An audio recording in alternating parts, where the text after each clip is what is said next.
This is Paul. Content of the principles and guidelines.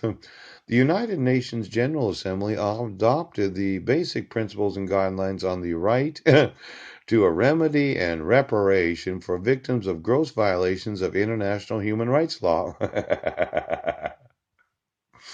and serious violations of international humanitarian law.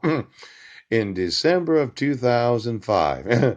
In this handbook, they will be referred to as the Principles and Guidelines. The full text can be found in the annex. Now, this is somewhat important. Reparation from the perspective of the victim. The provisions contained in the Principles and Guidelines respond to the many questions that arise when implementing this right. Who is entitled to a remedy? I think I am. What violations will carry an obligation to afford reparation? I think it violates my privacy. Yeah. To not enforce the adverse effects. Yes. To not remove the adverse effects.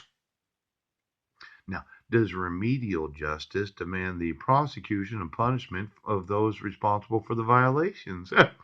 I think the remedial justice of this nation, yeah, and every nation does demand, yeah, the prosecution of each and every police department, yeah, sheriff's department, quite possibly the whole state of Washington, yeah, because of your refusal to see the adverse effects of your court orders. Now, what part should the gravity of the offense play in the reparation awarded? Yeah, I want you to notify all the Middle Eastern nations, yeah, and all of their treaties, conventions, and agreements, their involvement in the United Nations, yeah, and any and all documents that they have signed, yeah. Now, what criteria should be applied to determine the type of reparation afforded? Monetary compensation or the ownership of large amounts of property that used to belong to the governments of the Middle Eastern nations. Yeah. Now, for those that are in the Middle East, you're Arab. Yep. You might not have understood what I just said. Yep. Let's say I wanted to own the actual property that belongs to your government without any cost to myself.